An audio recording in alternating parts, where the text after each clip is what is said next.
There we go. Oh, dang it. Dang it, I gotta get some water. Oh, I'll leave. yeah. Do you have water on your end? Yeah, I do. You Okay, hear that? okay, good. You want me to pour some for you in the computer? Yes, please pour the water on your computer. I'm sure it will digitally transfer to mine. Do it. Do it. Hey, Do it. let me do it. Do it. There you go. Alright, then if that doesn't work, go ahead and delete System 32. Nah. I got that System 64. Ooh. Eh, Hello, ladies and gentlemen. It's us back again with episode 3. I am HAC, I'm Jack. and welcome to the Hack Jack Show. And for today's podcast, we're gonna go. We're gonna be a much shorter episode than usual. Fortunately, nothing much newsworthy happening out in the world of entertainment today. But nevertheless, that's not gonna stop us. Is that right, Jack? Oh, that's right. We are determined to do this. Right. Regardless if we get 1 view or 10 or 100 views, we're gonna keep going at this. But there are some news worth mentioning, even if nothing major has happened.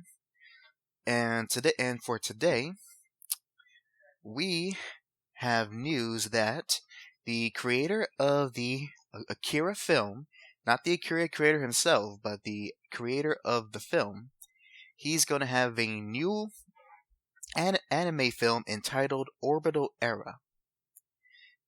Oops, excuse me. Excuse me about that. And as well, he will also produce a new version of Akira. So he's got two projects lining up in an original anime film he's working on, and he's gonna be involved in creating a new anime version of Akira. Now, I will ask this, Jack, have you ever seen Akira, the original Akira? No, but I have heard of it. Well, I have seen it. And I got the 25th anniversary DVD, and the Blu-ray wasn't available to me when I got it, but I really wanted to see the film, so I have that. And I watched it during one summer vacation, I believe in 2015, and I will say, and few things about it. Number one, if you guys have not seen Akira, it may not have the most friendliest of plots to go into, and trust me, there's a lot in that movie that they omit from the original manga that gives greater context to the world, and so the viewer is kind of left wondering why is there a giant weird Buddha lady in the streets yelling about the end of the world. The manga goes into who that was, who's actually a central figure, but the film, she's just there for like one scene.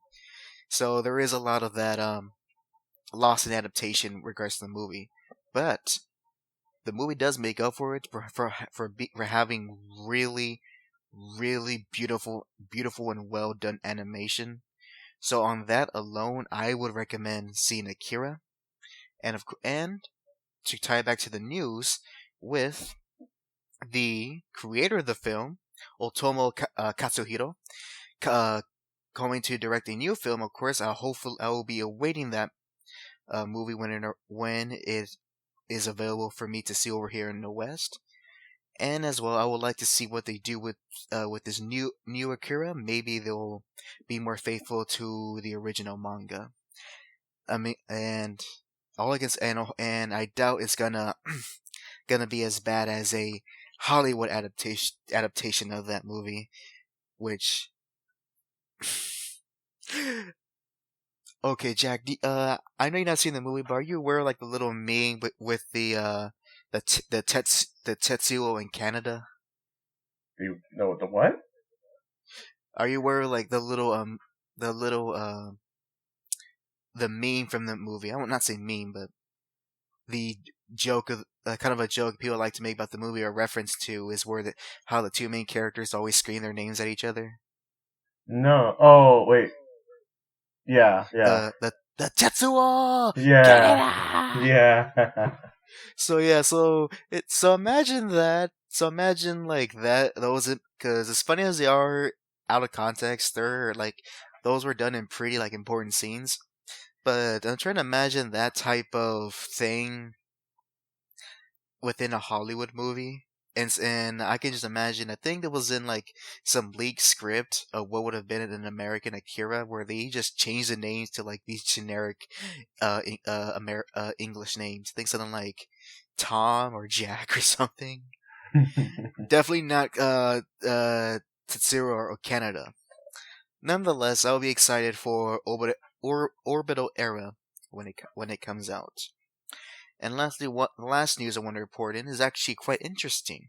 It has been reported that if the new Spider-Man Far From Home movie does not make $1 billion in its global box office, Sony will get full control of the Spider-Man license. So here is the well, that's not the quote. Sorry. So to go more into detail about this, the original contract between Marvel and Sony was that they were allowed to use the Spider-Man for six movies. So far, Spider-Man has been used for in Count Jack, Captain America: Civil War. That's one. Spider-Man: Homecoming. That's two. Avengers: Endgame. Three. And finally, Spider-Man: Far From Home. That's four. Right. So right now there are only four movies, and I don't know whether the stipulation for the mandatory $1 billion is something that was included later in the contract or was always there. But nevertheless, it is within the fine print. Now, as much as kind of crappy that sounds, it may not be that bad because JAC. So far in the box office, Spider-Man Far From Home has earned $577.7 million worldwide, so it's already met its goal a bit more than halfway. Oh. And that was just within the first week of its release. Oh wow! Damn. Yeah, and from what I've been told, because I haven't personally seen the movie, nor do I want to, for reasons I certainly will tell in the future. But so far, there's been a lot of generally positive reviews. Some generally positive reviews to maybe mediocre at best. Nonetheless, nothing extremely negative to say. Now, I will say this though, that so far, out of all the major Spider-Man movies that have released thus far, the only Spider-Man movie to make close to even $1 billion was 2007 Spider-Man 3, and that made $890 million. So I don't know how Spider-Man Far From Home is gonna. I can imagine it surpassing Spider-Man 3, but I don't know if it's gonna be popular enough and have enough longevity in the theaters to make the $1 billion. I will say this though. It will be sad, Jack. It will be sad if we will live in a world that if a Spider-Man movie can make $1 billion, but a Captain Marvel movie can. Oh God, that would be sad. Yeah, and that is true. The recent Captain Marvel, which has been more on the negative side of reception to mix, has already earned over $1 billion in his worldwide box office, to my genuine surprise. Now it could be that movie probably got the money it got due to the whole hype around Avengers Endgame, and with the hype of that movie have already passed, Spider-Man Far From Home may not have that benefit, maybe. So hopefully, Spider-Man Far From Home earns its money. If not, then we're back into the days of Sony making their own Spider-Verse. Well, so, it's to be 2012 all over again. Well, hey, hopefully we can get Tobey Maguire to start dancing and doing the finger guns again. Yeah. You know what? That is a silver lining. If Sony is smart enough, if they get back the license in full and they make a Spider-Man 4, I kid you not, I will be there day one if Spider-Man 4 is a reality. I will be there day one. I don't care how old the actors will look, or even if it's an animated movie. I am there because I love those movies, and I appreciate the third one as much as slack as it probably deserves. I can't wait for the best line in the whole movie. Peter Parker pizza comes time. in. Yep, pizza time. Pizza time. Funny enough, I do not associate that line with Spider-Man. I actually associate with the Ninja Turtles. Nah. How dare you? Well, that's because I don't care. No, let me explain. In the original arcade Ninja Turtle games, when you would get a pizza item, they would literally say "pizza time," and so when I hear that phrase, my mind goes to those old Ninja Turtle games, not to the scene in Spider-Man 2. No. Spider-Man 2 will be the best Spider-Man just because of that. Whatever. It has nothing on my toes. That was always a funny animation. But that's really all the news we got for you guys today. But we have some interesting topics we want to talk to you about. And Jack, you can lead off here. You did because you hinted at the subject before we started recording. So go on. Tell us what we're going to talk about today. All right. So lately we have been seeing a lot of, like, throughout the E3 conference, we have been seeing a lot of games come out and all that stuff. And we realized that with some of those games, they have been, for the most part, yearly games. Not saying that it's like a series of the same game, but I'm saying like a company has been pulling out games pretty much really regularly. And the topic resurfaced of crunch time. So now, for some people, quick question, Jack. Now, did this topic reemerge for you due to the Red Dead Redemption 2 story, or has a new story kind of brought up the whole crunch time thing? Well, this is where the crunch time thing kind of gets interesting. So, yes, it has been with like Red Dead 2, and then there's actually also been Borderlands 3 that had crunch time. And right now I'm actually going to be talking about the topics of how crunch time is pretty much bad for both the developers and the consumers. And let me explain on that part. So first of all, let me explain what crunch time is for some people that don't know.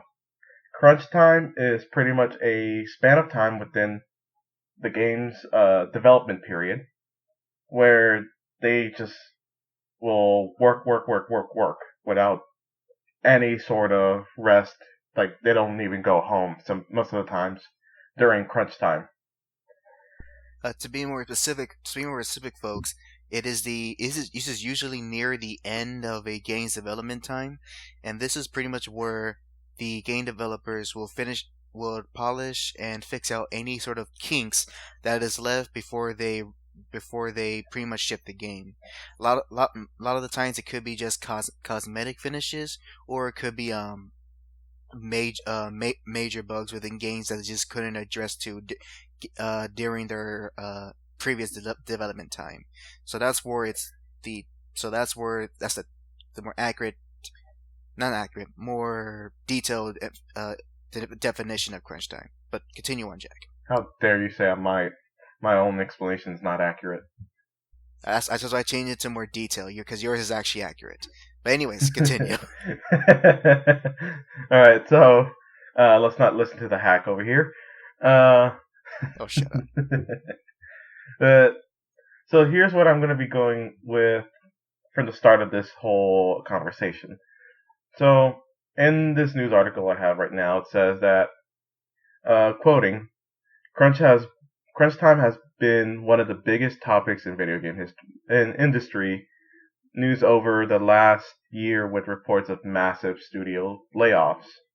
So apparently for the past year there has been a lot of layoffs while they're doing crunch time. And when I click on the link for that whole claim of layoffs, it's actually reporting that's interesting. So it's actually talking about Telltale Games.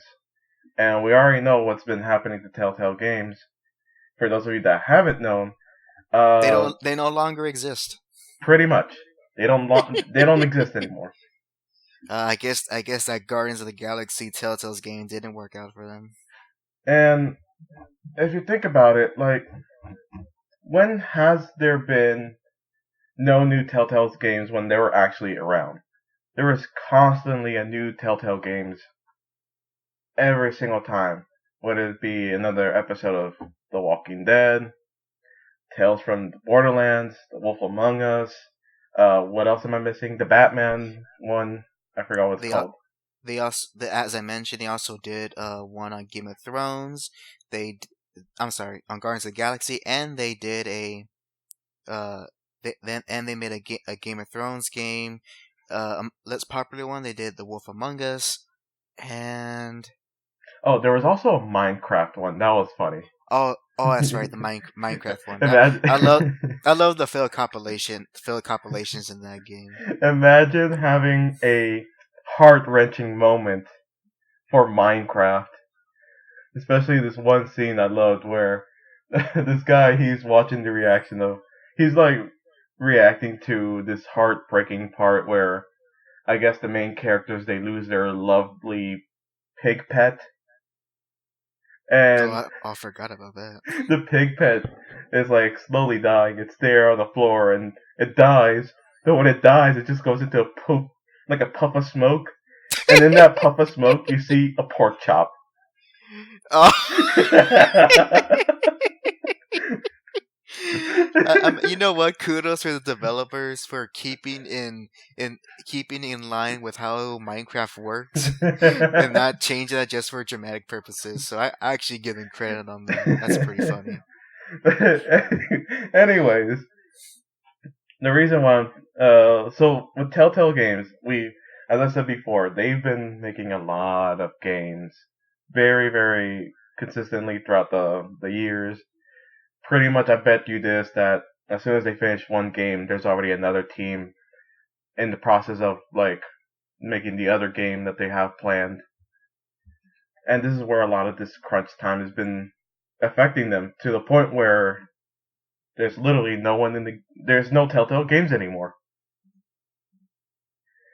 Now, I would say, in regards to Telltale Games, I will hear out your crunch time perspective, right? But I believe one of their bigger reasons why they no longer as a company is that of all the licensing fees that they had to pay in order to make the games. Because when you look at their library of games, not one of them is an original game. Every single game they have made either has belonged to another company. Oh yeah. And with all those fees piling up, certain point, you can't pay those bills. And with with each series having less profit as time went on, they were having a hard time just to even pay to be able to use the Batman license or to use the Walking Dead license. So that was also a major contribution to their downfall. So I want to add that in as well. Yeah, yeah. Like, yeah, they have their problems with the licensing and stuff, but this is just like one of the small, like pretty much a domino effect. First, they were like they're they're doing crunch time and pretty much having a lot of money to pay to the employees, and then especially with the licenses, and if the game did bad or not that great, that's even worse. Let me get into the next one that uh this article actually, like this next company that this article mentioned, and this is actually for Gearbox Software, so the ones that are specifically in their Borderlands 3 team. So during, of course, with the whole news about crunch time and layoffs at studios, there's been like a little bit of a scare for the Borderlands 3 team, or especially that area, because from this one tweet that they posted on their news article, it says here that the Borderlands team, this is from a person named, this is their handle, their Twitter handle, Becca Halstead. It says the Borderlands 3, the Borderlands 3 team. Generally, holy shit, I cannot wait to play your game. The trailer was incredible. I'm absolutely psyched. And then this goes to, she is mentioning to Randy, for I'm assuming it's a head developer. Your QA testers are hardly even paid a living wage. To inform you, Jack, the Randy she's referring to is to Randy Pitchford, the head of Gearbox Software. Ah, okay, thank you for that. But yeah, she is saying that the QA testers are hardly being paid, and adding this a little bit of grain of salt because it's from a third-party site where she got her information from, which is PayScale. It says here that the average Gearbox Software salary is $54,000 a year. Now, to some, $54,000 may be quite a lot of money, but remember, where do these companies usually work in? Where? Can you guess for me, HAC? Where do they usually work in? What's their location? Well, I can tell you. Actually, I can tell you exactly where Gearbox is. Want me to tell you? Yeah, go ahead. It's in our lovely state of Texas, in the heart of Austin. Yep, and it's in Austin, Texas. To describe it in one sentence, it's Texas Portland. Some people might not understand that, but pretty much it's our own little it's our own little weird place for weird people, and also a home to a lot of startup and tech companies. Pretty much. And there's some other things that, of course, living inside a major city, there tends to be a higher cost of living. That is correct. So imagine being paid $54,000, but you're not living in a suburb, or maybe you are, but then you have to commute a long ways into the city.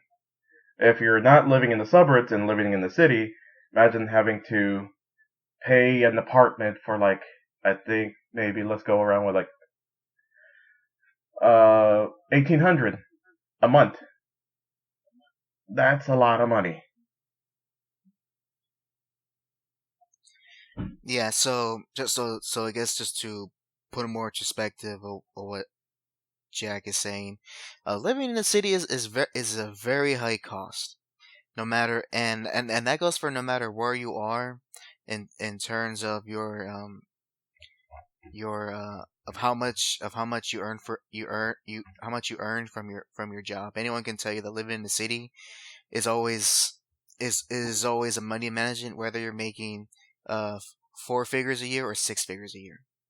So imagine that's a bit of pressure on QA testers who who are unfortunately the most replaceable most replaceable and expendable people in the game development um, process.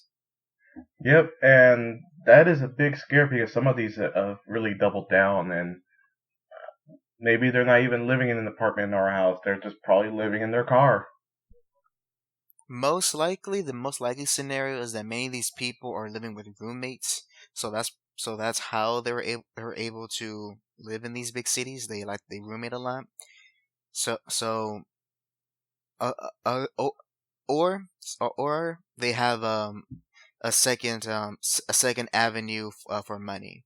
So on the days they're not days they're not testing on the days that they're not testing, they're doing their side job. Most Mm-hmm. likely some sort of driving service, I would figure. Mm-hmm. And let me just transition a little bit from Gearbox because we're now going to go into a company that has been actually pretty good on crunch time. And not because of what they're doing during crunch time, but because they're trying to avoid crunch time. And that is specifically in Game Freak. So from what I've heard, and I've been gonna look it back up the page I had it in, but Game Freak, believe it or not, also has crunch time. And if you look at what they have, like all the games they made currently, HAC, can you tell me when was the last time they made a Pokemon game? Not talking about Sword and Shield, but when what was the last Pokemon game they had? The last Pokemon they developed was uh I believe was the previous Switch Pokemon games. I believe it was Let's Go Eevee and Let's Go Pikachu, which released last year. Yep. And then what about the year before that? The year before, they released Ultra Moon and Ultra Sun, I think. Yep. And then the year before that? Year before that was Sun and Moon, and then the year before that was Omega Red and Sapphire, the remakes of the first Game Boy Advance one. So as you see And here, they're they busy. have they've been doing a lot of yearly stuff. And if you go into their wiki page or anywhere really and look at how they when they made games, let me go with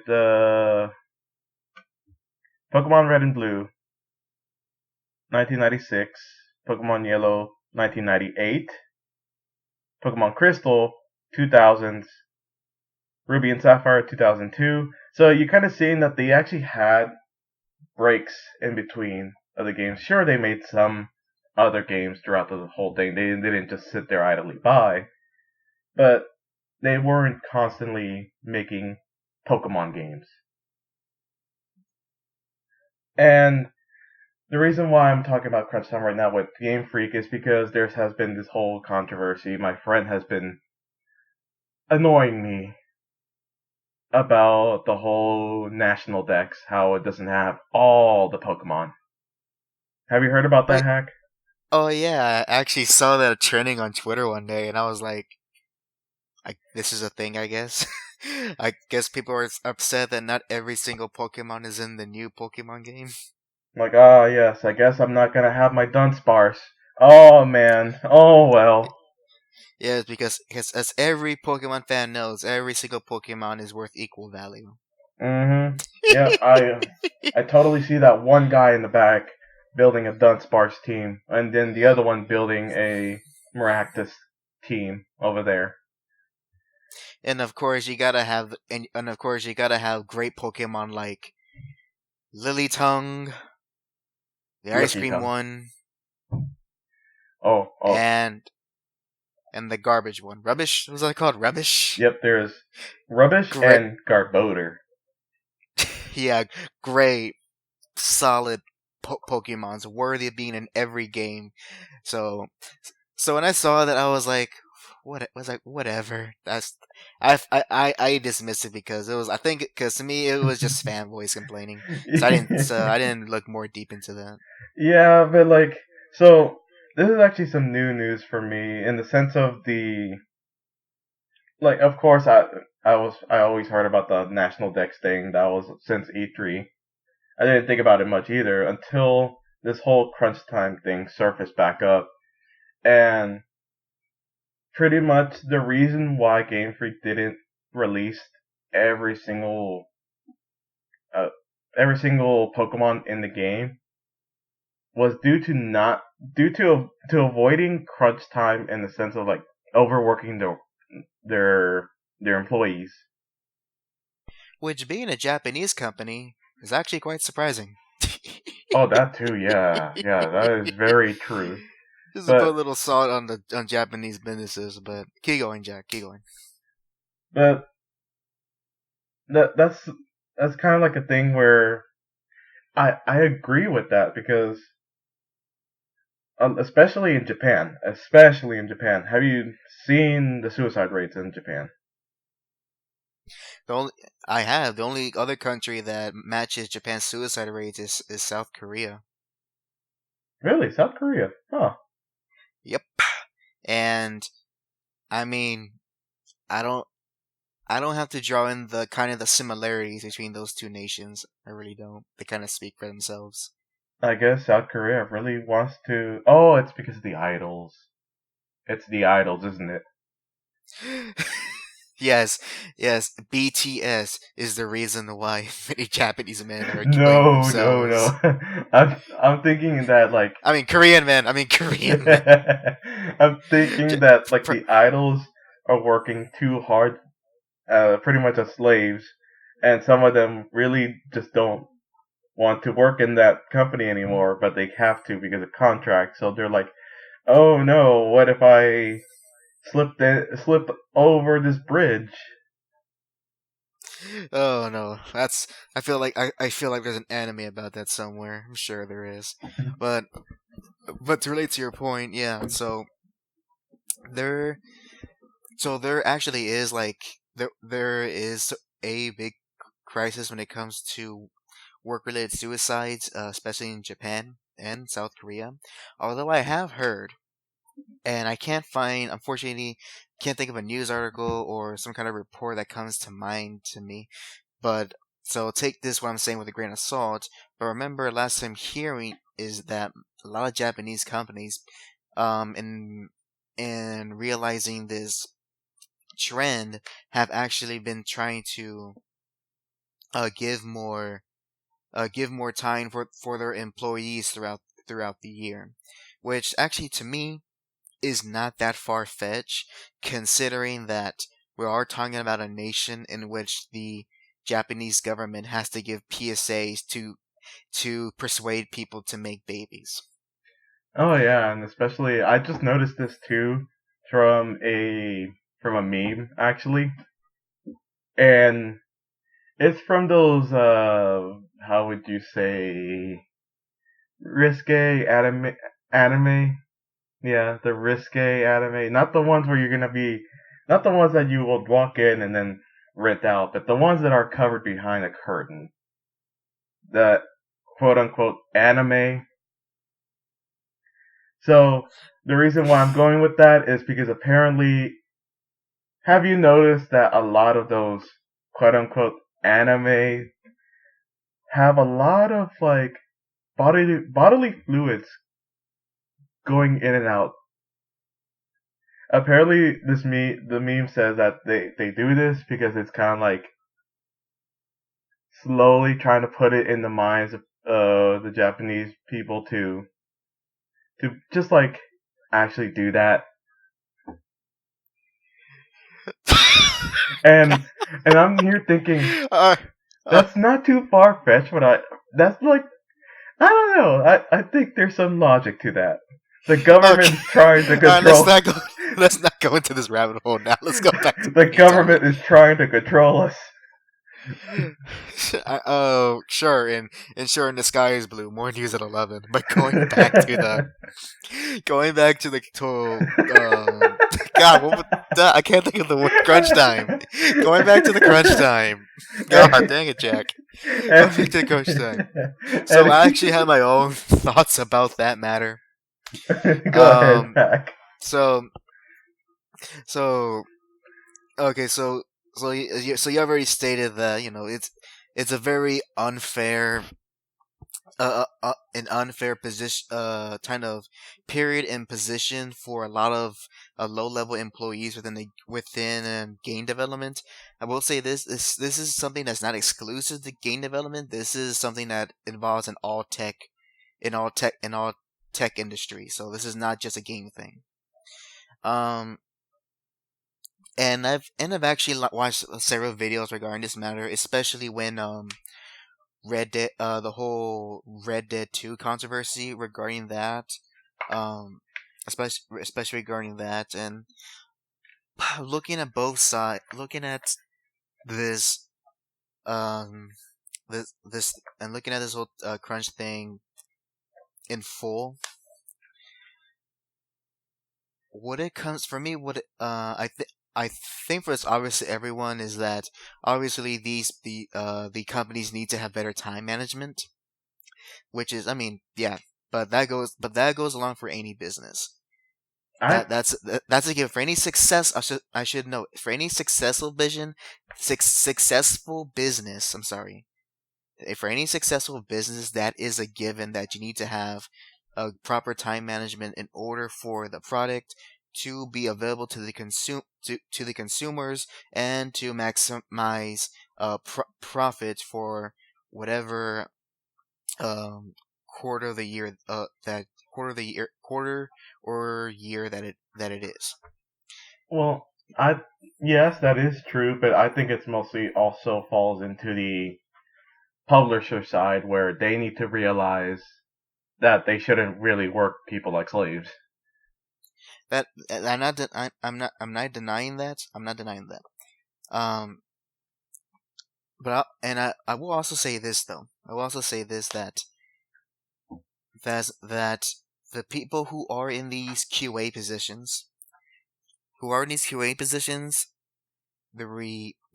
reality is that there will always be crunch time. It will never go away. Oh yeah. It is just is a facet within any within the tech industry. So the only really real situation, real not real situation, the only real solution is obviously is to mitigate it to maybe just a month worth it, maybe even 3 weeks. Um, and so through my eyes, and so through my eyes, I will say this. Um, it is normal for you to have crunch time, but it is going to an extremes if the crunch if what is within the crunch time. Because if it's something like as I stated in the beginning, if it's something like working on major bugs or working on major systems of the game that should have been worked on prior, as someone as you the QA tester, I think that should you should probably decide for yourself wisely that maybe isn't a game developer to continue working for if you come to a lot of situations where you have to solve major major parts of the game within the last minute, because usually crunch time, as I said, is reserved for either polishing polishing up models, polishing up textures, making sure everything is working as it's intended to be in in every possible situation that the developers can view, and as well to make sure everything's ready when it hits gold. If as a QA tester, if you're in that aspect and you are not focusing on any of these things, no fine tuning, you're not working on any of that, and unfortunately, that whoever is the publisher or game developer that you're working for do not know how to run their own studio, and so you should at least consider of maybe going to a different studio that knows how to budget crunch, not budget, that know how to work in crunch time more feasible, and where you're working on actual stuff you should be working on during the final ends of development. So that's probably um my I guess Your stance on that? yeah my stance about it. It's a necessary evil, and you have to be working on the finalizing of the game instead of making the game, because that should have been done 6 to a year prior. So that's my stance on that. And as well, I want to keep this in mind, Jack, that with a lot of testing and QA roles, they they unfortunately they're very easy positions to get in. They're very easy positions to get into, and because there's not a lot of experience required, that's there is less incentive for the company to value that employee, especially when that employee might leave within 6 months or so. So I do get the frustration of how these employees are I guess handled in a way, but the employees also, they decided that they want to work within that position.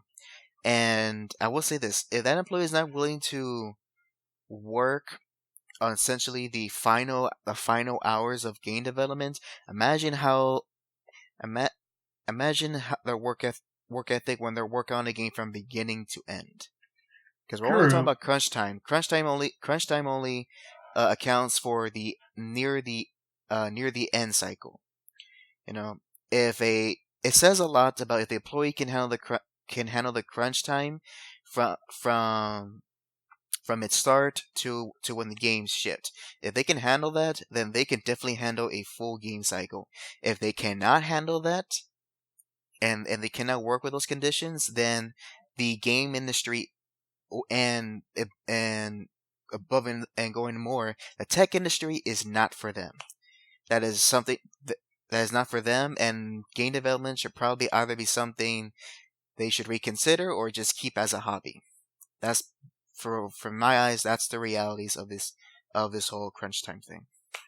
Well, like to just to kind of say, the whole QA thing, that was just an example, but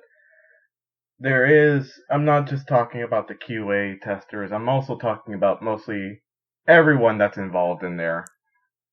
Oh yeah, I mean, it definitely, yeah.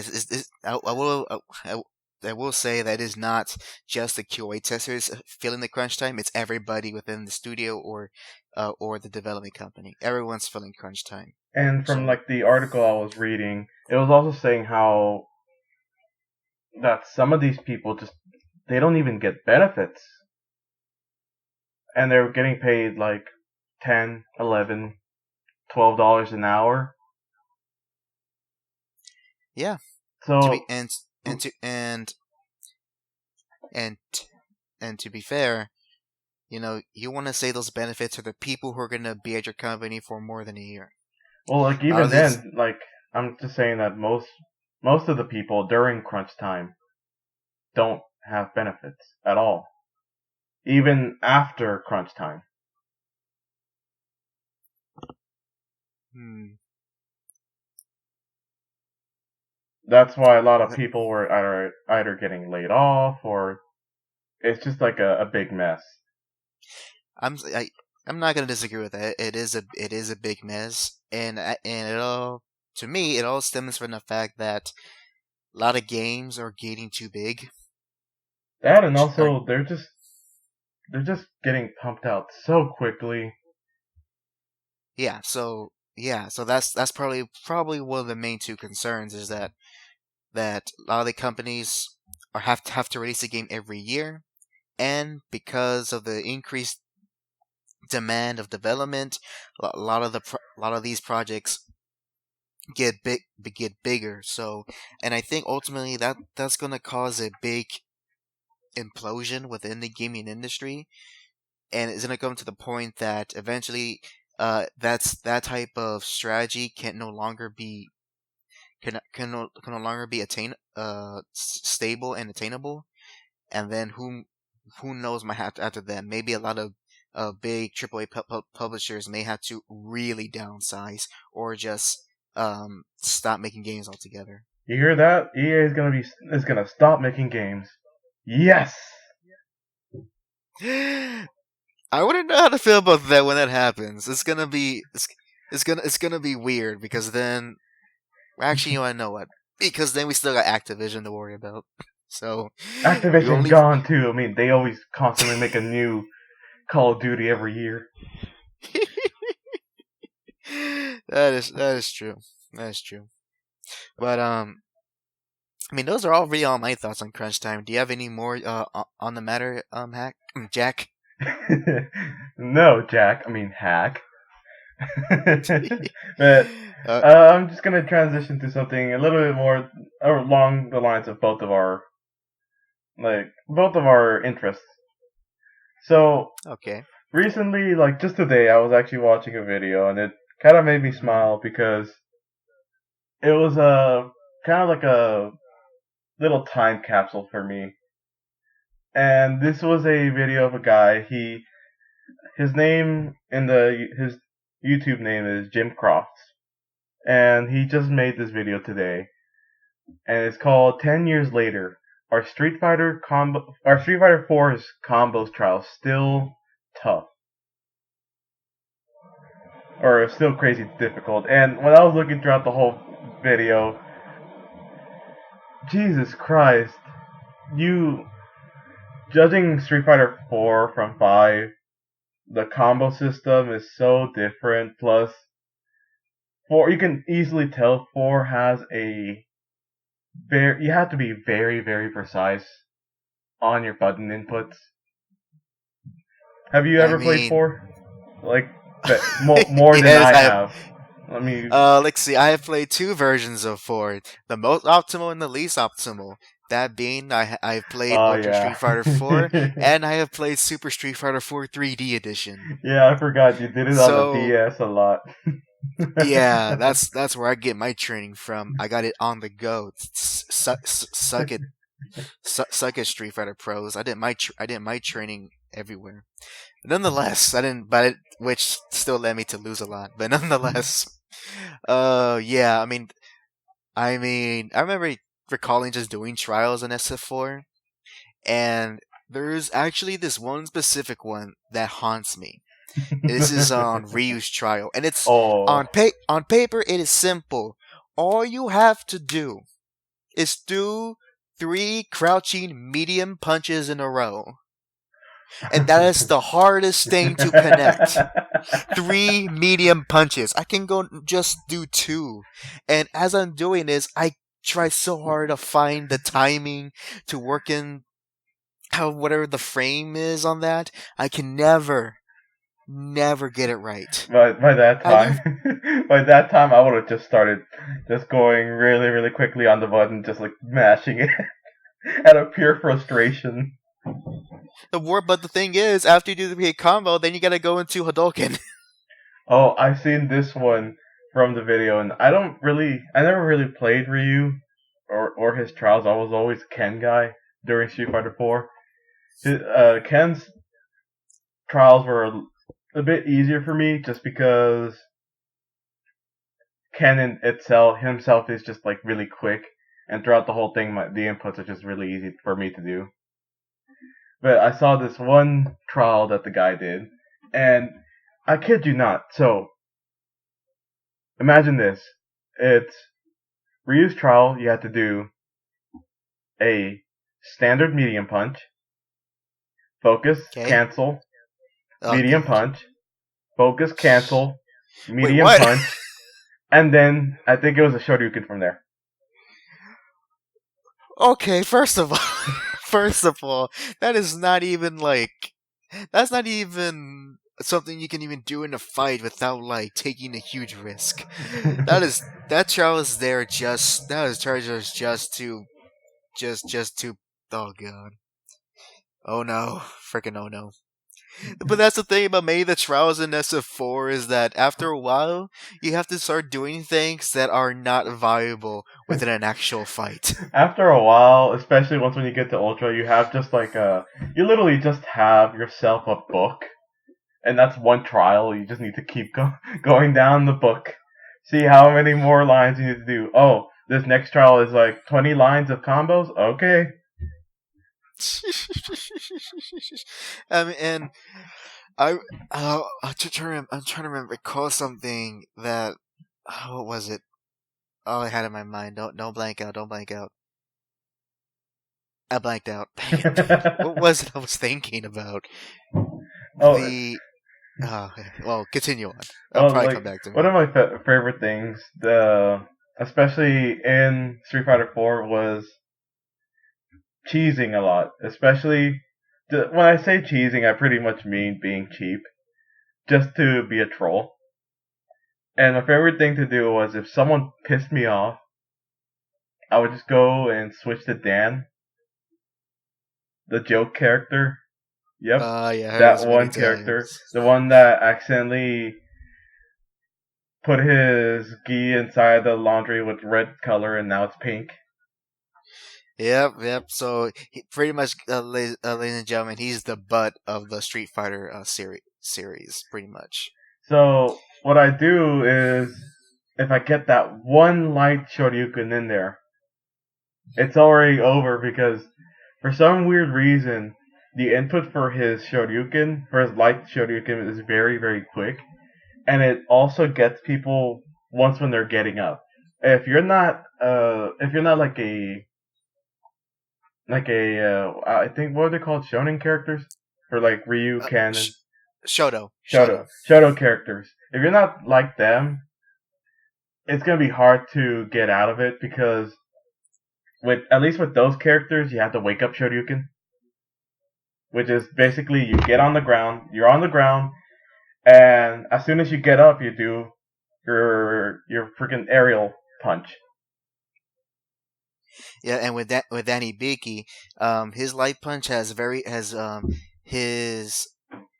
his frame data is very low for the move to start and to finish.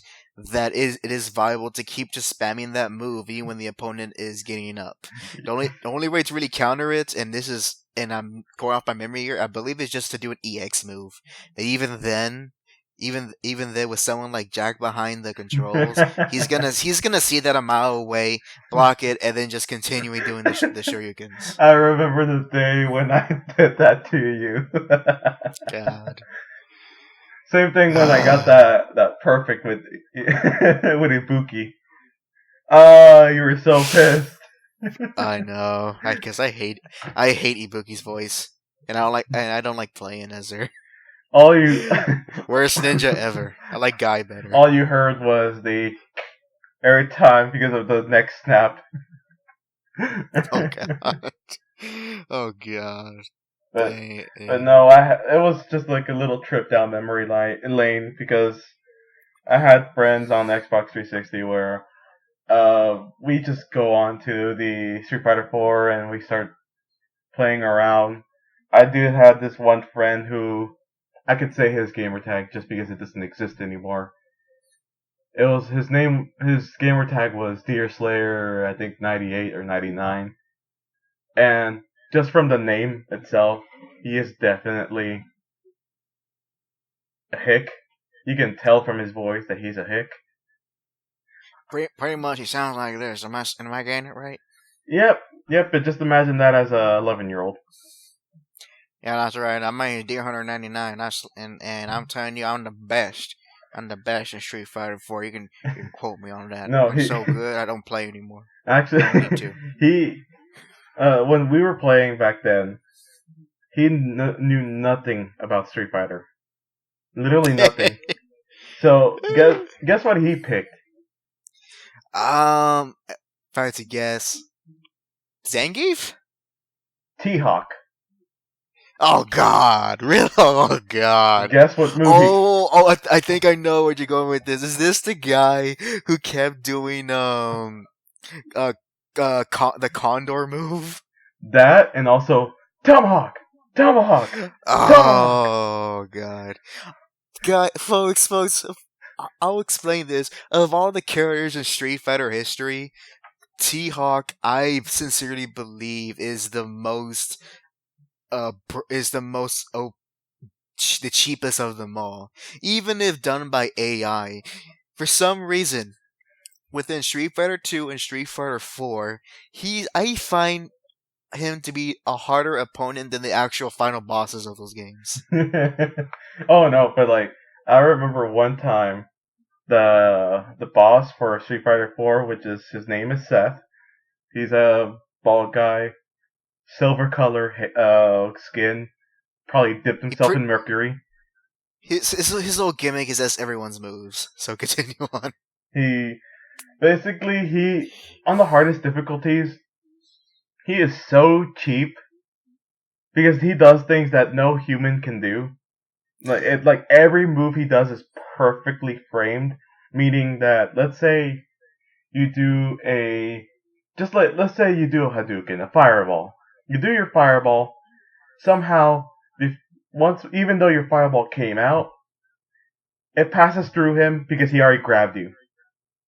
Yep. Or in one case that happened to me where I actually got him in I got him in a combo, and at this point during a combo, the your opponent is stunned and cannot do anything until either the other player either stops fighting or finishes the combo. With Seth, he doesn't follow those rules, so pretty much mid combo, as I'm going in, he then just grabs me, even though he's supposed to be stunned.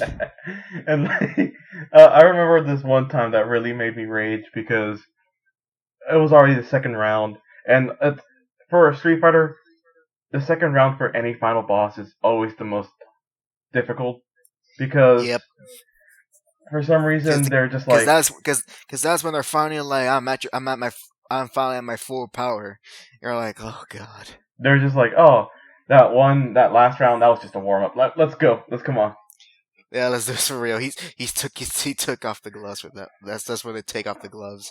So we were at Oh this god. point, and I was playing as Hibiki, with her second ultra, and with Seth, he was down to like his very last bit of health, like very tiny sliver of health.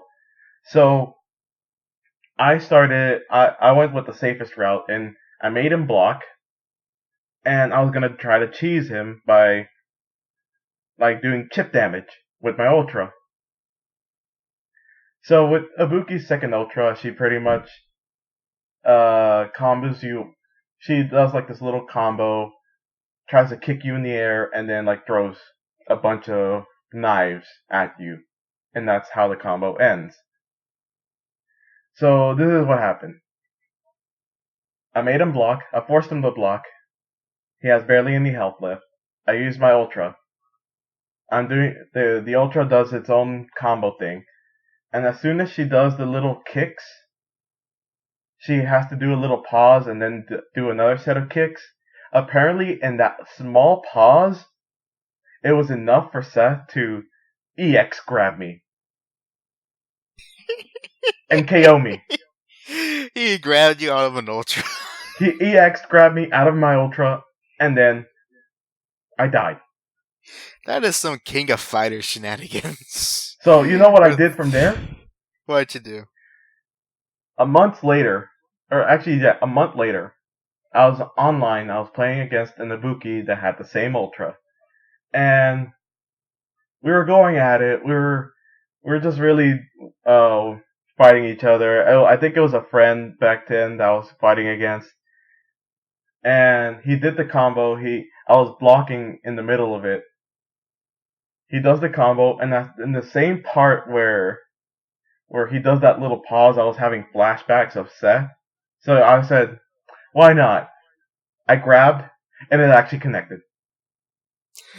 Well, I became Seth for 1 second, and my friend was really raging for why I did that. Oh my god. Well, at least it's a viable strategy. So yeah, you can, and that small pause for Hibiki on her second ultra, you can actually grab her. Oh.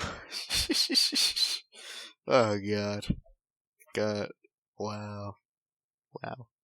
Now, only thing that comes close to that is a very famous Street Fighter 4 video from Maximilian Dude, where he was attempting to do a boss run on so on Ultra Street Fighter 4. Hmm. He and there's this whole like this whole thing where he was fighting against Hugo with Ryu, Hmm. and I kid you not, during the finale of the match, he does the Ryu's first Ultra Hmm. with the Metsu Hadouken, and Hugo, he has a move where he pretty much he takes any damage, but he doesn't get stunned. He took the entire Hadouken, and he only had a sliver of health, and then got the last hit on Max's Ryu. He ate the entire special move and lived. That was like the most funniest and most infuriating things I ever saw. Like, Oh my god! Even Max, the person who experienced that, even he couldn't grasp what just happened. I got something. I'm gonna one up that. So I already told you this before, but I'm gonna say it to the viewers. There was one time where I was fighting against this Guile. He was obviously very better than me, just because last matches he constantly won. So this time I went as Dan, just because I wasn't gonna do that whole Shoryuken thing.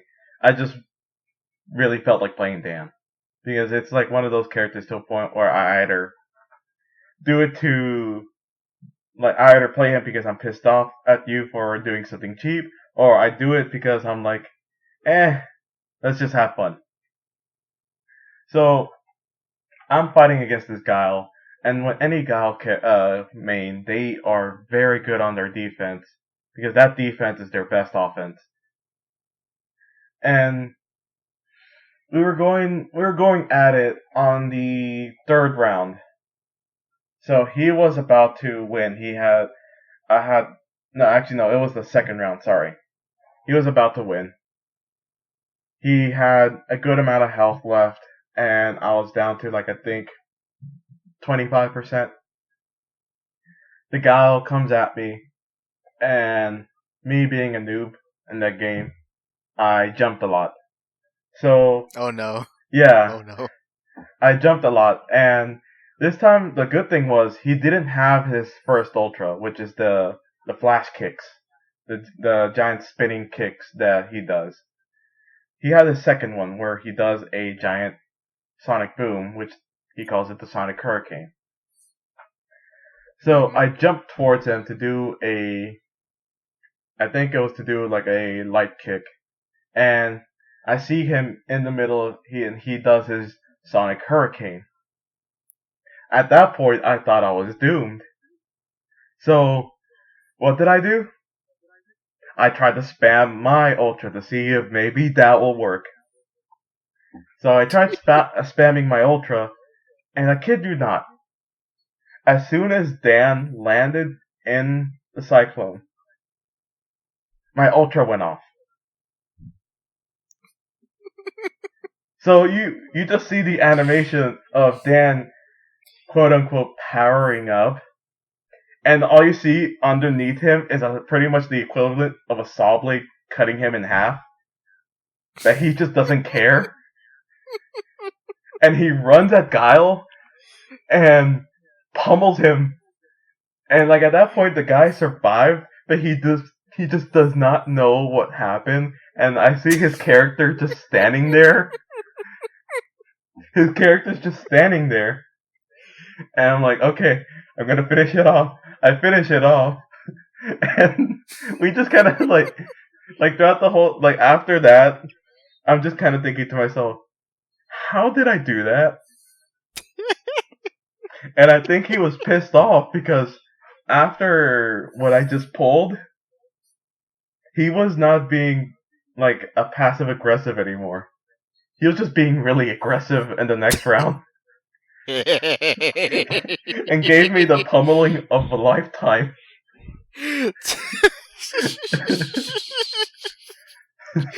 Oh my god! Yeah, I remember you told me the story. I still can't believe it.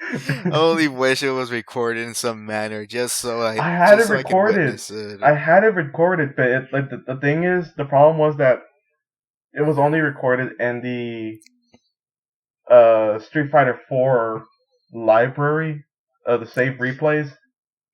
Oh, and yeah. Oh, and to give context to Jack's old Xbox, eventually it was given away, quote unquote, and he never saw the Xbox again. Yeah, pretty much. Actually, we sold the Xbox, and the reason why I never played it was because I got a computer, and also I couldn't get on the save replay files of Street Fighter because I think you had to be a gold member for that. And so, ladies and gentlemen, if you happen to find an Xbox 360 with that exact moment, and somehow have that copy of Street Fighter 4, please message us at hackjack@gmail.com so that we may collect this Xbox 360. This pertains to people living in Mexico, please. Oh yeah, because it was sold at a flea market. Yep. And most likely it's somewhere in somewhere down the border. Though I'm pretty sure I'll be pretty surprised if it still lives because that thing was dying by dust because I wasn't using it for quite a while. That, and it also is an Xbox 360. That too. I also had a weird thing happen during when I played as Blanca, but I don't remember what exactly happened. But I had it saved. I know that for sure. Regardless, kind of want to move on. I guess to one last final discussion and a little fun trip down memory lane with Street Fighter 4. Mm-hmm. So, kind to inform the audience that as of this year, the character of Batman has officially turned 80 years old, and I will also add that in approximately 10 to about 12 years' time, the Batman character will be considered a public domain, which means, ladies and gentlemen, that about between 10 to 13 years, give or take, that you will be legally able to make your own Batman stories and sell it. DC will not come after you because then, by that point, they will no longer have the rights to own the character of Batman. Same thing for Superman 2. So, I transition to this because upon thinking about this and listening to a comic YouTuber I listen to, it got me thinking of how do I envision Batman? Like say that situation happened, and I get to write my Batman story, and pretty much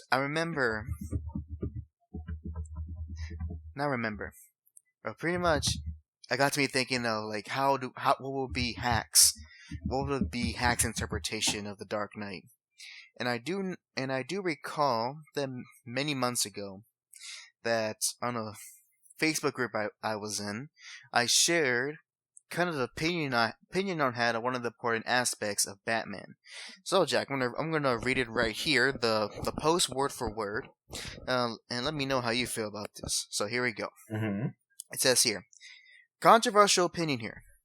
Batman only has his no-kill rule because DC are creatively inept to give Batman new credible threats. Also, I believe he's no less a hero if he did start killing villains who have crossed the line. He shouldn't kill every villain, of course, as some can be redeemed, but it's nonsensical at this point for Batman to be handicapped by a useless rule.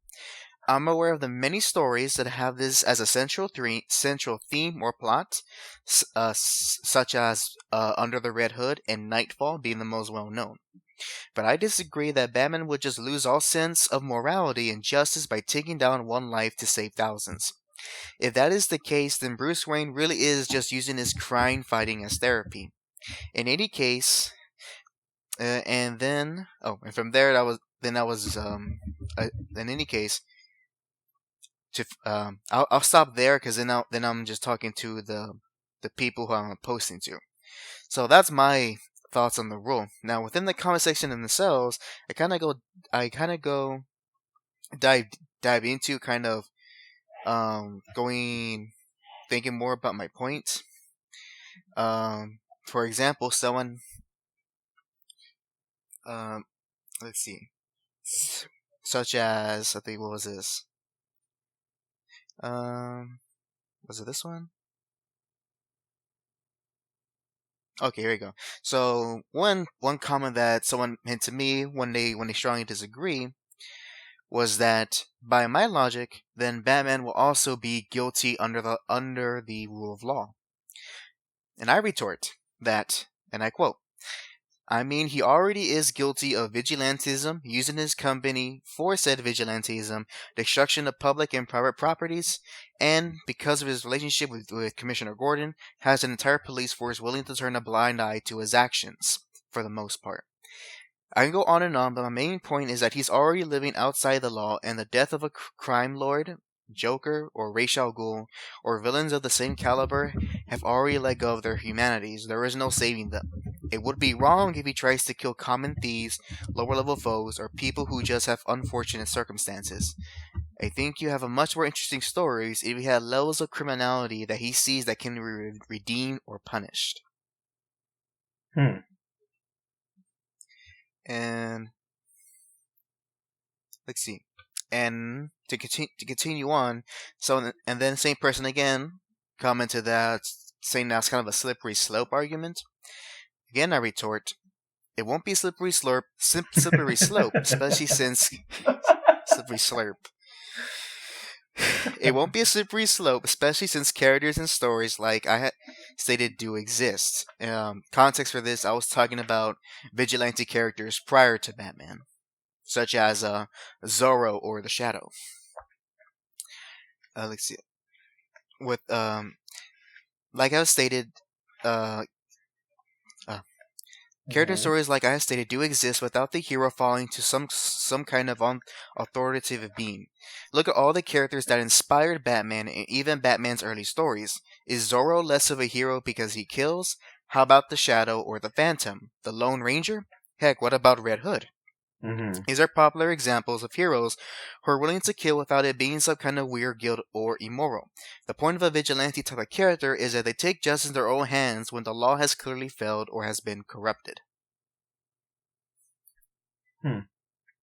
So and so that's kind of like my full thoughts on the matter. Now to go. So with that kind of basis, first of all, Jack, do you have anything to say regarding to, I guess, my thoughts on Batman or what I just read to you? Well, like for me, I was always interested in seeing the angle where Batman finally breaks his number one rule of don't kill, and it did happen in the spoiler.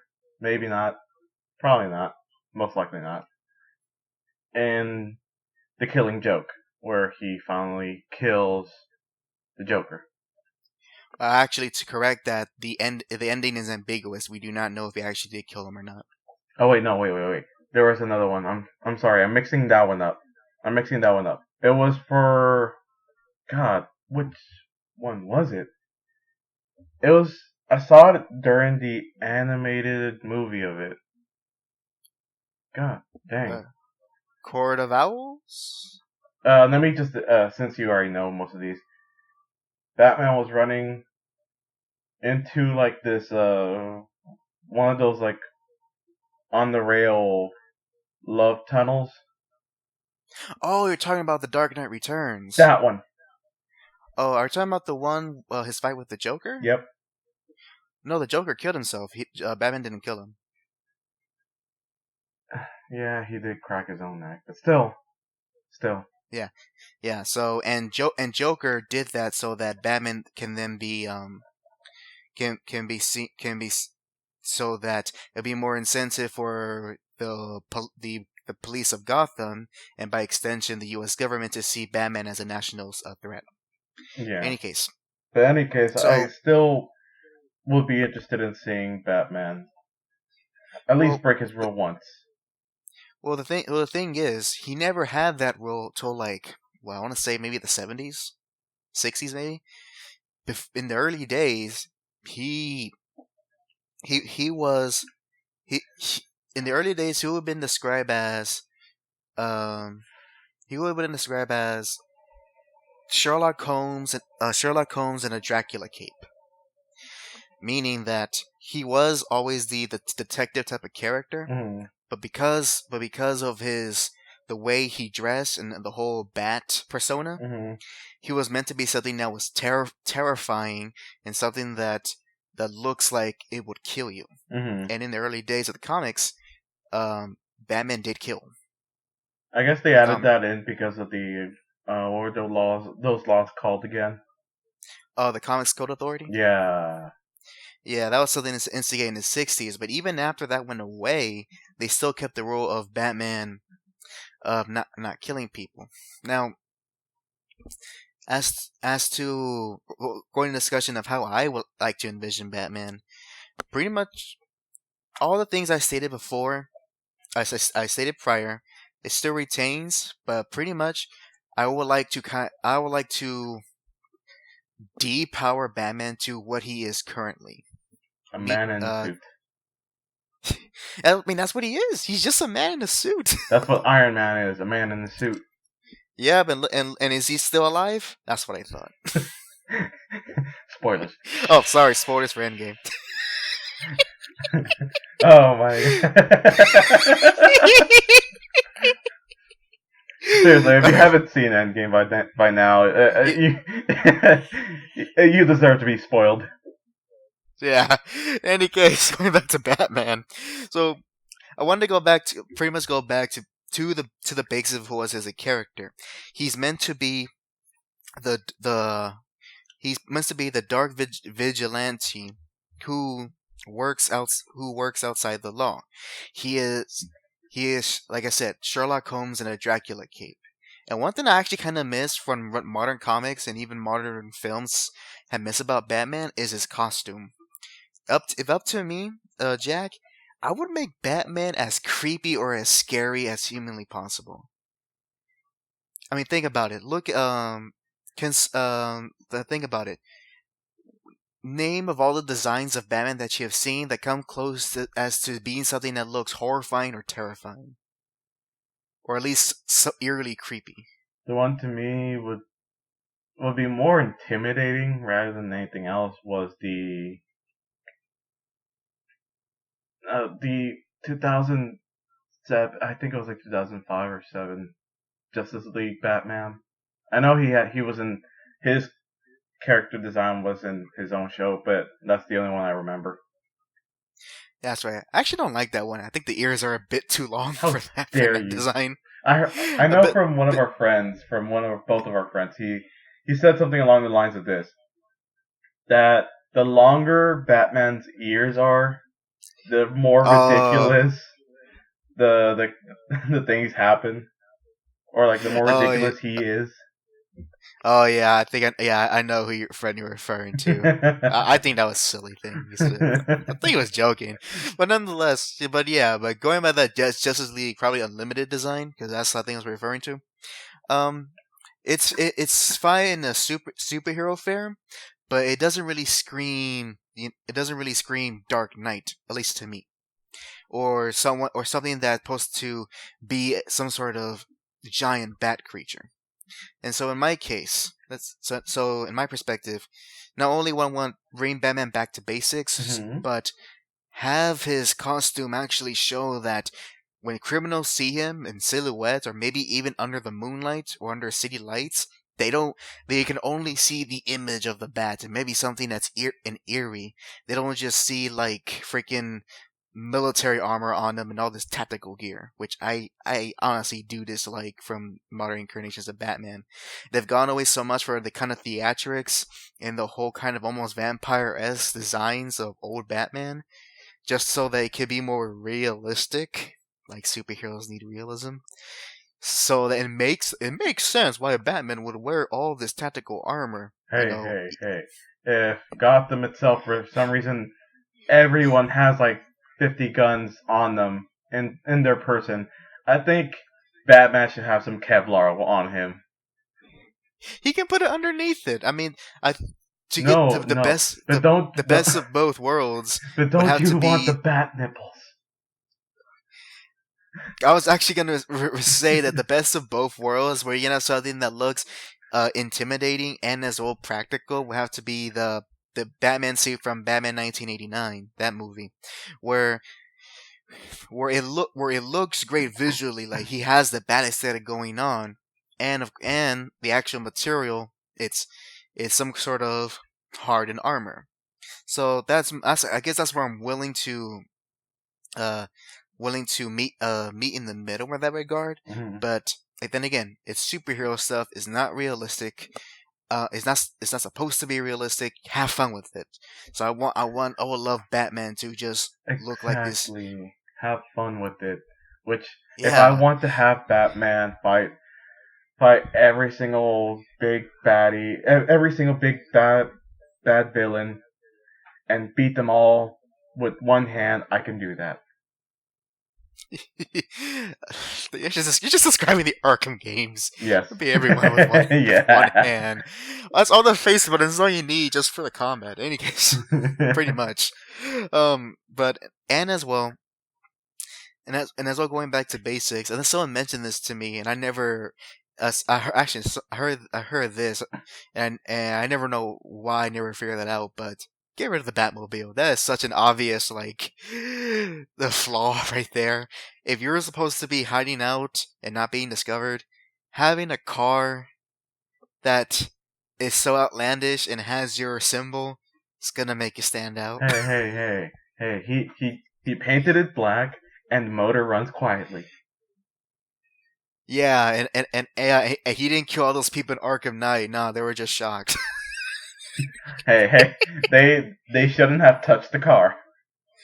Yeah, sure. Or sorry, But no, not car, tank. But nonetheless, and actually, it was actually more accurate because in the first few comics, Batman legitimately just had a regular car. He didn't have a Batmobile. You would literally see him just getting inside a regular looking car and not standing out. So obviously, it makes more sense for him to have that, and as well, it puts more and it gives more into the credence of that the Batman can be anywhere. Well, So- remember, any car he gets in is a Batmobile. There you go. So at that perspective, I'm driving the Batmobile. That's right, my Nissan Versa's the Batmobile. That's right. My Batman- Ford Escape Batman- is the Batmobile. Batman has to refill gas every week when he drives around Gotham. Gives $20 on him at all times.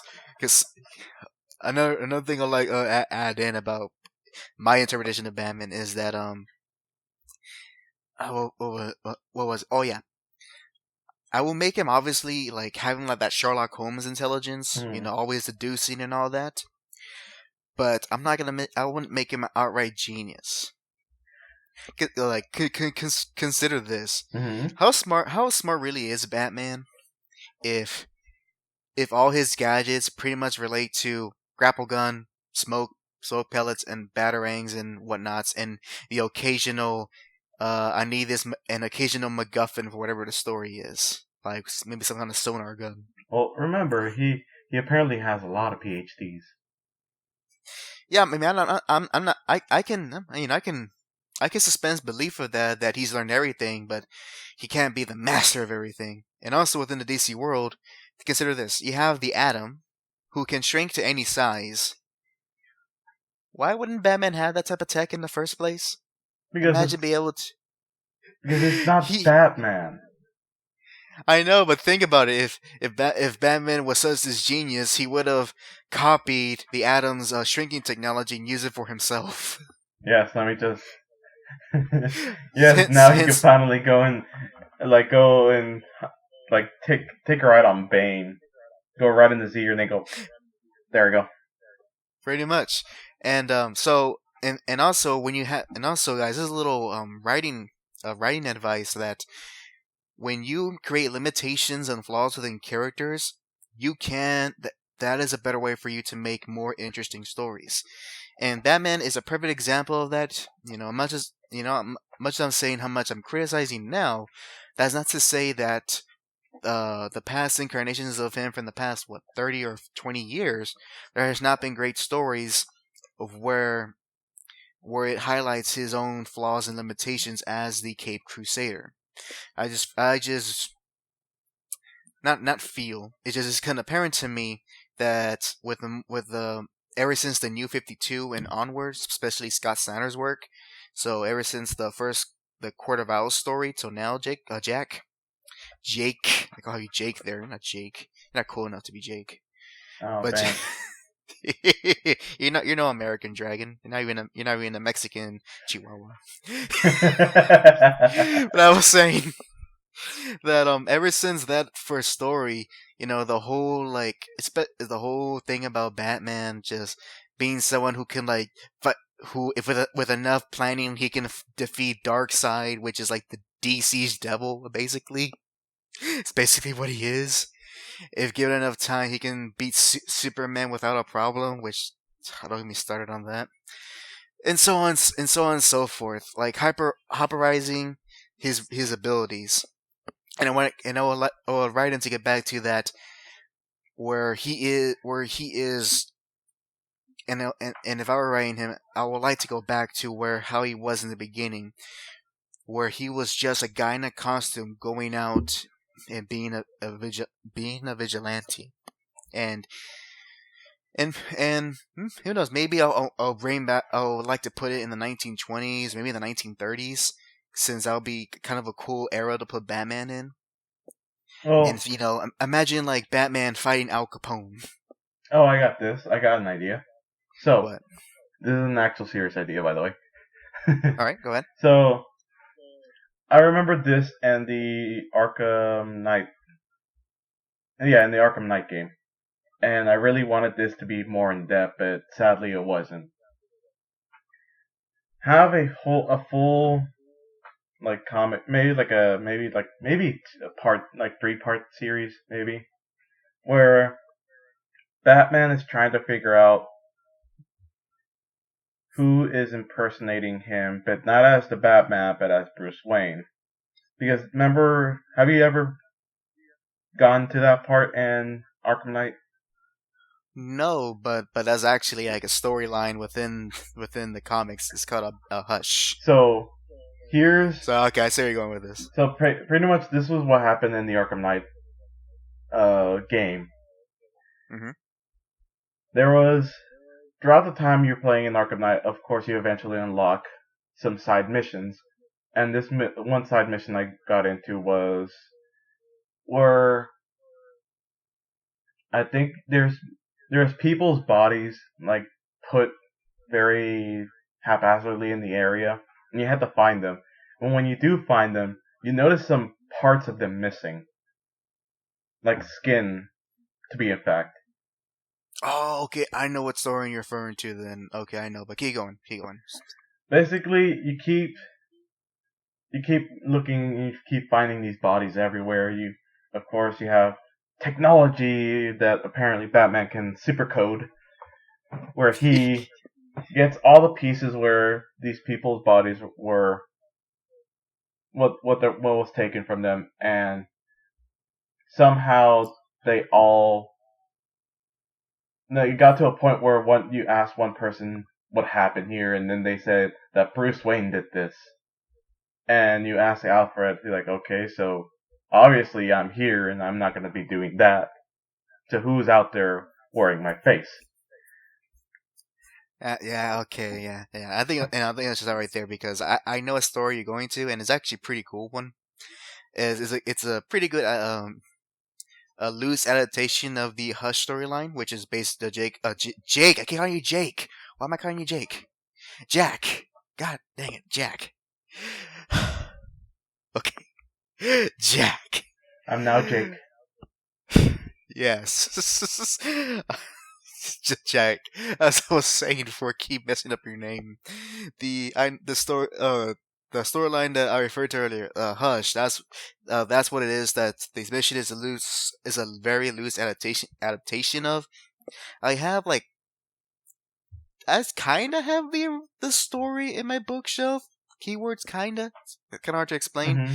I don't have the full series. I just have like the first few issues in the collection. But Mm-hmm. nonetheless, it's a it's a pretty neat idea. And actually, I would love to see that at least done in a movie. Yeah, And and it's already obviously it's already been done in comics and the video games. Arkham City had a good had a good setup for it, but I have yet to see how well Arkham Knight executed that, well, because I know it was set up in Arkham City. I'm probably mixing both up because whichever one, they both are in big cities now. But Uh, but like the thing is, what I really want to see more is that I never really got to see the reasoning why this guy did that, to why he wanted to become Bruce Wayne. Eventually you unlock his biography and why he does these things, but I wanted to see more detail about it. well, I mean, there is one way, and that is reading the original story where it's from, or go on Wikipedia, but that's no fun. And then But I don't think there's many other books after that, or comic books after that whole thing, is there? no, and I'm not aware of the villain ever reappearing. Like that, I will say this, guys. I've not read the story in full, so I don't know if he either dies in the end or he actually has used again. So I do not know on that. I'm not 100% on my Batman lore. But I will say, do check out the Batman Hush, or at least read up about it, because I will say this. I think one important detail that the Arkham games probably didn't state outright in context for this villain is that the villain impersonating Bruce Wayne, Jack, he's actually a childhood friend of Bruce Wayne. Oh. Yeah. So they do have they do have a personal connection. It's not just some weirdo. It was kind of funny because eventually when you finish these side stories, you get to lock up the guys. And the funniest thing was taking him into inside the Gotham City Police Department. They're just like, they look so dumbfounded because you're literally taking Bruce Wayne in there. Well, I wonder. Hopefully, Commissioner Gordon says something funny about that. I always find it kind of funny how literally Batman just throws them into the slammer. Mm-hmm. Like the asylum couldn't keep them, so I think it's like a local police jail is gonna hold them down. Oh, my favorite one is where you collect all these, like the more dangerous villains in this glass jail case, and I'm here like, yes, let's put every single villain into one spot in that glass case. I'm sure they're not gonna break out somehow. Nah, I don't see anything wrong with that. I mean, having the Riddler in there? Oh, nah, he's not gonna do anything in there. Oh, also, in my version of Batman, no Arkham Asylum. None of that. The Joker, he will be a one-story villain. The Joker, he's just a joke to you. Because in my view, he dies at the end of the story. He is not coming back. And if I do bring him back, just a copycat. It's not the original. They actually did that in the Gotham series, kinda. Well, I remember hearing something about that. But nonetheless, let's see, because I think I want to wrap the podcast up. But I'm trying to any last thoughts on my view of Batman? No, at this moment, I can't think of anything I want to add more. But with all I've said, That's pretty much, ladies and gentlemen, how I view the Batman. I like a lot of interpretations of him. I like the cheesiness of the '60s ones. I love the uh, I love the almost like almost Zorro-esque type of hero he is in the '70s, and I also love how the Frank Miller writes him. But modern interpretations, I'm not a huge big fan. Boob, boob. I'm not a huge big fan of. I'm not a huge big fan of because they have departed away to who Batman and Bruce Wayne is at its core. But with that little segment ending, we're gonna start wrapping up our podcast now. And with that, Jack, do you have any musical recommendations for this week? Yes, I have one song that's been currently in my head, All right, and what is it? it's from a person named Mystery Skulls. Now, Oh, now, Hack, you know that I am a big fan of his. I really love his music. I've been listening to it since his technically second album. Mm-hmm. So this is actually from his, I would say, it's kind of hard to explain it. It's like an unreleased album that he had. It is on So, the Apple iTunes, the Apple Music Store, though. all right, and what is the album and song in particular? All right, so the album itself is called the Ultra Rare. I can't say it right. Ultra Rare Volume 1, and the song itself is called Freaking Out. You It's say it's called Freak? freaking out, like Oh, actually, Freaking. yeah, Okay. like actually freaking, not the censored way of saying anything. It's literally the word freaking. Okay, gotcha. It cut up on my end. Continue on. The song itself is very funky. I like it, and a lot of people will. This is one song that I would say pretty much sums up a lot of his music or his style. So if you're really into this song, you're gonna be really into pretty much the rest of the discography. Well, that's awesome, Jack. And then again to repeat them, that is the song for this week is the song recommendation for this week is "Freak" by Mystery Skull in his album Ultra Rare Volume 1. And now, Jack, what are you gonna be doing? What are you gonna be playing? What are you gonna be reading? What are you gonna be doing for the till the next recording of the podcast? Well, I'll be trying to finish up some of the new extreme fights for Final Fantasy XIV Shadowbringers. If that doesn't work out, I am pretty much going to go back to playing some auto chess, both on my phone and the new League of Legends team fighting tactics, which is pretty much their version of auto chess.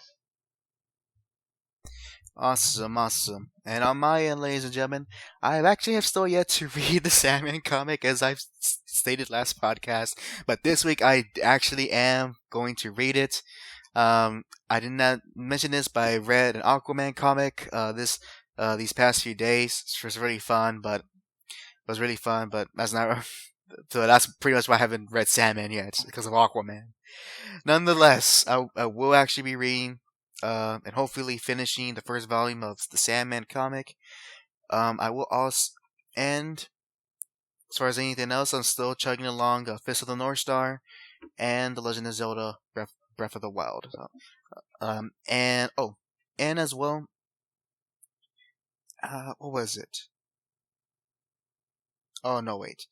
Oh, okay, now I remember now. And as well, I might go back to playing Resident Evil 2 and just do a Claire's campaign. So I might be doing that as well. And with that, ladies and gentlemen, that concludes episode 3 of the Hackjack Show. Whatever time you listen to, I hope you have a great and wonderful day or evening, and we'll see you guys on the next episode. See you later. See ya.